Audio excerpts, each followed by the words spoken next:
Oi, gente querida, gente amiga, vocês estão estranhando? Hoje é segunda-feira e eu tô aqui. O Mauro me pediu, porque foi um final de semana maravilhoso, né? Uma sexta, sábado e domingo, que foi muito bacana da gente viver, porque foi uma festa. Foi uma festa, e não só uma festa por conta do presidente Lula, parabéns, presidente Lula, mas porque foi um final de semana de espiritualidade. Primeiro, Mauro, na sexta-feira, anunciou o livro sobre a espiritualidade de Lula, que está a caminho, aí os direitos serão cedidos à vigília, esperamos que a vigília acabe. Se isso acontecer, serão destinados ao padre Júlio Lancelotti e à pastoral de rua. Depois, o Mauro teve esse encontro fabuloso aí no 247, que eu acho que ele vai trazer mais informações aí para a gente, estou curiosa disso. Para nós espíritas, foi um momento muito, muito legal. Então, primeiramente, eu vou ler aqui uma carta para vocês, que ela está nas redes sociais, mas eu queria registrar isso por vídeo aqui, porque foi um momento único. Nós não tínhamos ainda histórico de ter recebido uma carta assim, pelo menos não nesses quase 50 anos que eu estou dentro do Espiritismo. Ela diz assim: meus amigos e minhas amigas, queridos companheiros reunidos em Salvador, hoje era sábado, dia 26, para o primeiro encontro nacional de espíritas à esquerda. Obrigada pelo carinho e parabéns pela iniciativa em busca de um Brasil sem preconceitos, com liberdade religiosa, tolerância e respeito, entre outros. Um país que volte a cultivar os ideais de fraternidade, da solidariedade, da justiça social e do respeito às diferenças de todos os tipos. Ideias que estão no coração do que foi pregado por Jesus Cristo e Allan Kardec. Persistam no caminho do bem e não desistam de querer construir um Brasil melhor.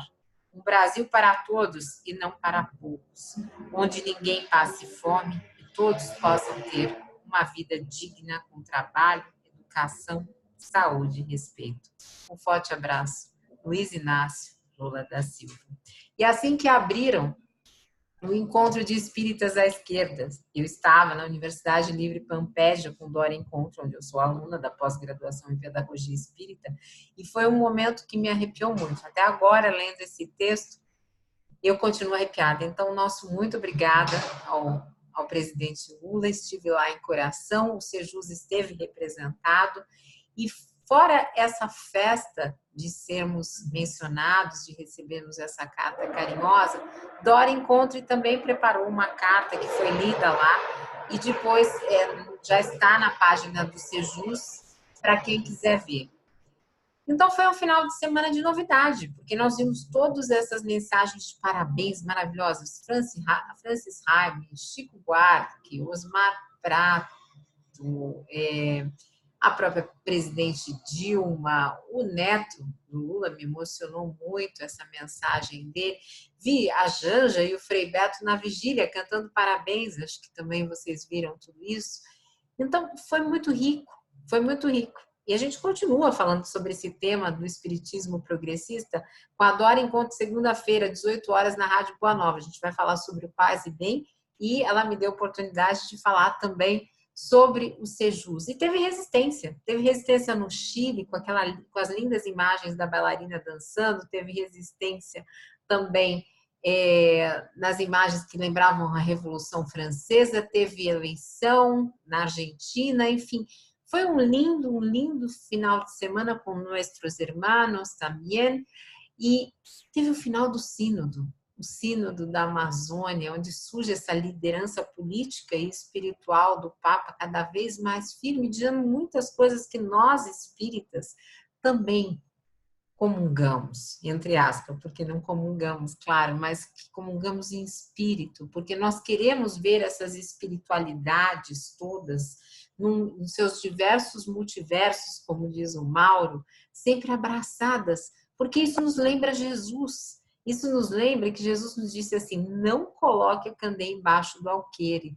Por quê? Porque o nosso povo, nós, nessas espiritualidades e em todas essas questões, nascemos para brilhar. Para brilhar aonde? Na unidade do amor. Então, nesse momento em que eu vi esse encontro na Bahia, a primeira coisa que eu busquei fazer foi olhar um pouquinho sobre a festa do divino, que eu acho que é uma das festas que eu mais reconheço fora do multiverso espírita, que é aquele que eu estou acostumada desde criança. Então, eu peguei uma pesquisa que eu vou colocar aí na referência bibliográfica para quem quiser pesquisar. Aliás, peguei mais do que uma pesquisa e vou colocar aí, mas desde 2008 já tem gente estudando como a própria Igreja Universal está se apropriando dos universos de candomblé, de espiritualidade. Também temos bastante espíritas na Bahia. Está se apropriando disso. Então, talvez esse encontro, essa carta do presidente Lula, o próprio desejo que ele expressou de morar no Nordeste, nos permita fazer um caminho inverso, de nós nos preservarmos nós nos preservarmos nestes multiversos diferentes, de nós não permitirmos que nos tomem novamente esse espaço de espiritualidade. Então, na festa do divino, quando ela chega, né, nas terras brasileiras, ela chega carregada de um simbolismo da Bahia, ela vai se misturando sincreticamente com a questão dos negros, um pouco com a questão dos indígenas, e ali vai formando um novo ritual que tem também o ritual da lavagem, que é um ritual português que se incorpora nisso tudo, mas ali nós vamos vendo, até nas fitinhas, né, do Bonfim, nós vamos vendo que ali tem diversidade, tem a beleza, que é essa beleza de Lula, um católico, mandar a carta para os espíritas, os protestantes, enfim, para as mais diversas formas de espiritualidade, e isso também vem no livro sobre a espiritualidade de Lula, também exercendo uma liderança.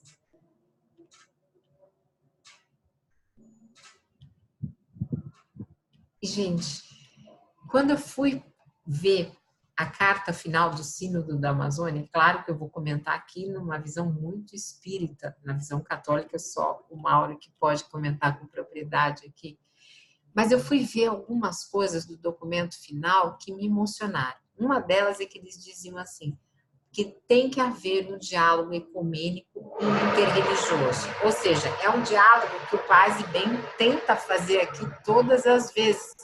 E eles vão falar isso na questão da evangelização na Amazônia, que eu não tenho ideia como isso vai acontecer, mas por isso que eu peguei a festa do divino.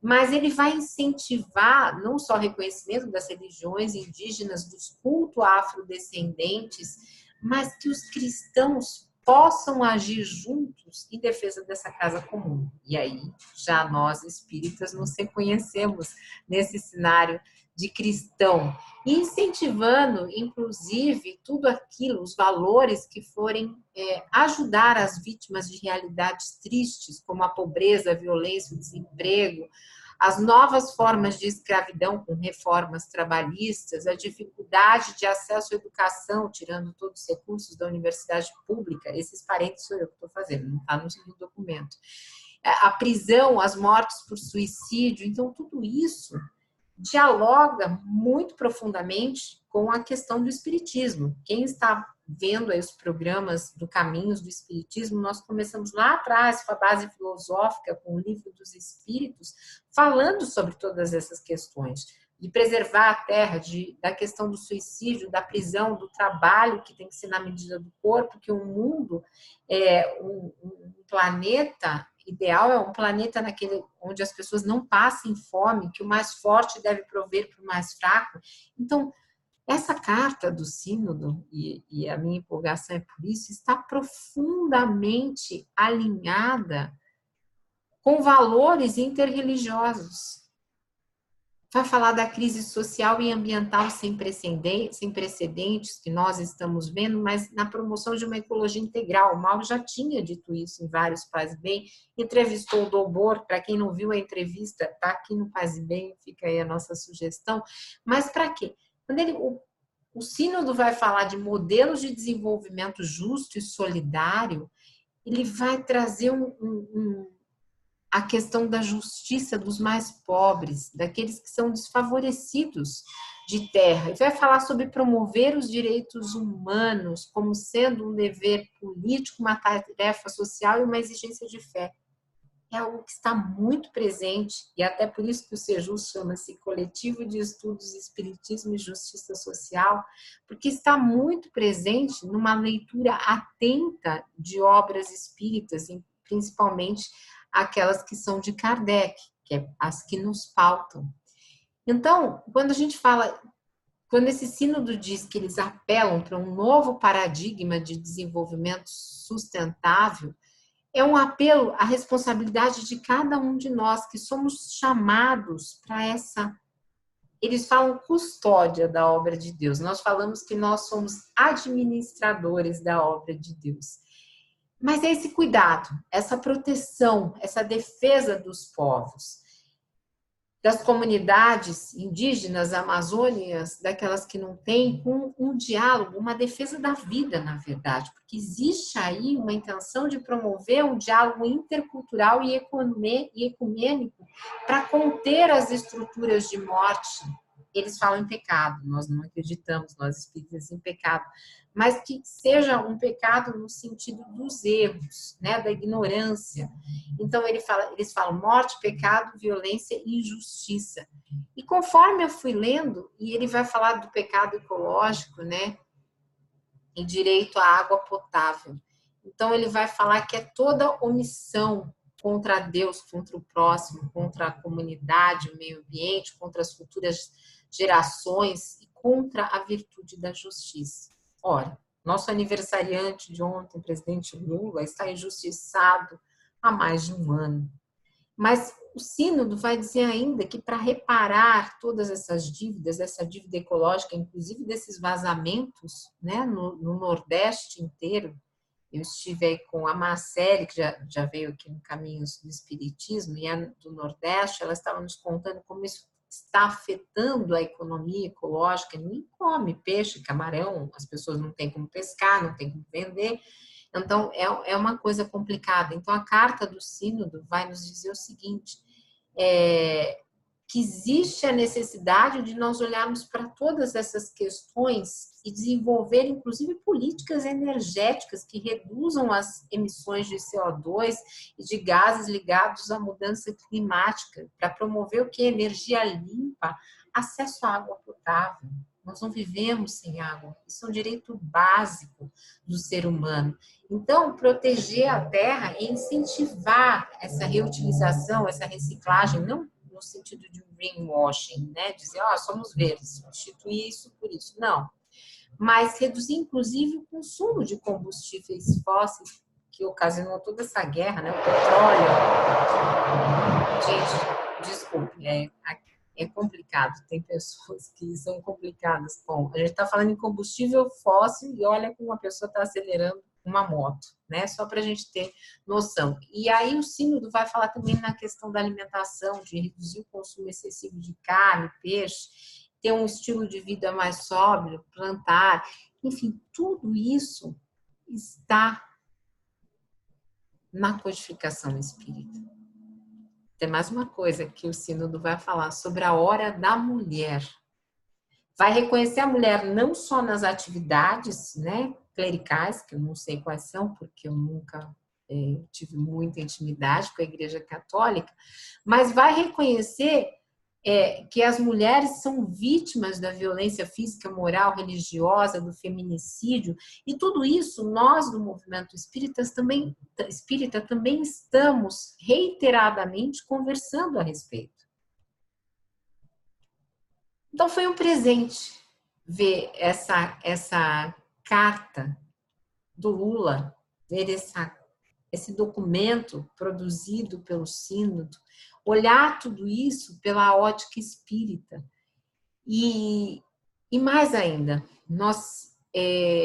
eu tive também aula nesse final de semana na Pampédia, comentei por isso que não fui ao evento dos espíritas em Salvador, mas nessa aula na Pampédia, nós estávamos conversando um pouquinho, né? Nós estávamos aprendendo sobre Rousseau e quanto Rousseau e Pestalozzi influenciaram Kardec, por sua vez, toda a questão do espiritismo. Então, tudo isso, né, que está na Carta do Sínodo, me lembraram duas coisas. Me lembraram esse momento que nós vivemos de tanta festa, me lembrou aquela festa Vesak, se eu estiver falando errado, alguém me corrige, que os budistas celebram a iluminação de Buda. E por que eu fui lembrar da iluminação de Buda? Essa festa acontece no Himalaia e é uma celebração do nascimento, morte e iluminação do Buda. E comemora essa energia, canalizar as bênçãos do mundo, né? O tempo de dedicação e serviço mais perto da luz para focar as necessidades do ser humano. Então, essa festa, embora não seja nesse período, é uma ponte entre a espiritualidade e a humanidade, o equilíbrio entre o eu, né, que eles chamam de eu inferior e eu superior. Mas é uma festa. Então, nós tivemos uma festa de aniversário, tivemos a festa do livro, tivemos a festa dos espíritas à esquerda, tivemos a festa do encerramento do Sínodo da Amazônia. E voltando à Pampédia, nós percebemos que Rousseau falava muito do quê? De consciência. De consciência. E o Pestalozzi vai ampliar isso para os 3 estados do homem, né? O estado natural, o estado social e o estado moral. E esse estado moral estava muito interligado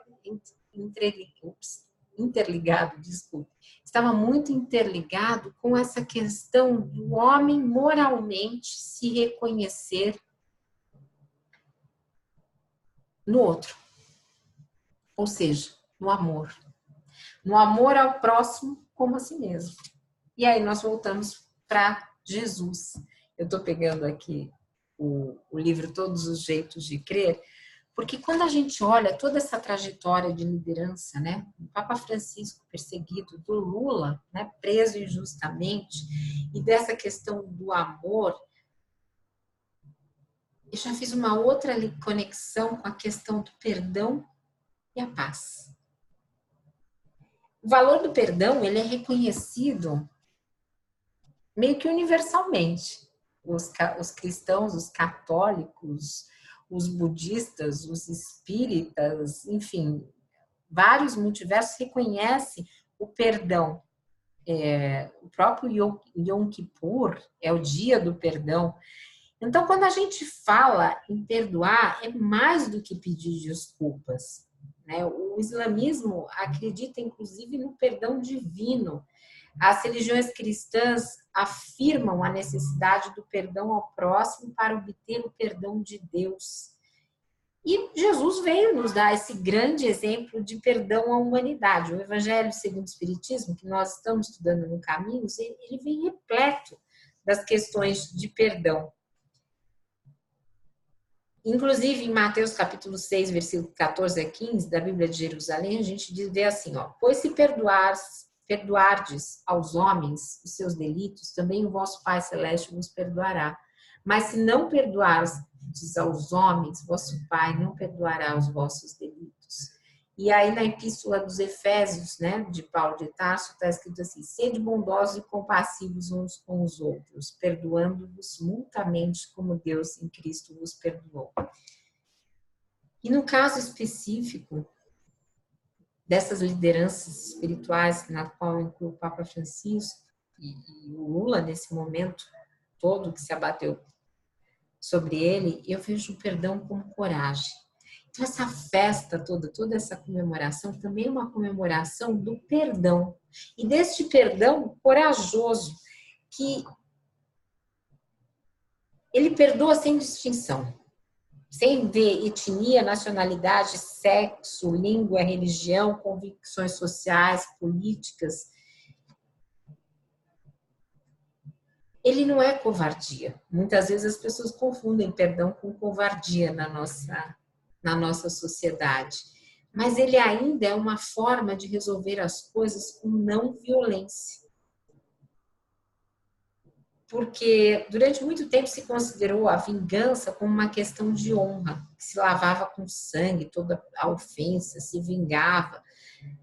Hoje não, né? Nós imaginamos que em breve o Lula sairá, né, desse exílio, esperamos, pelo menos temos essa esperança dentro de nós, e que a coragem dele, neste aniversário de 74 anos, é principalmente a coragem de não ter raiva aos seus inimigos.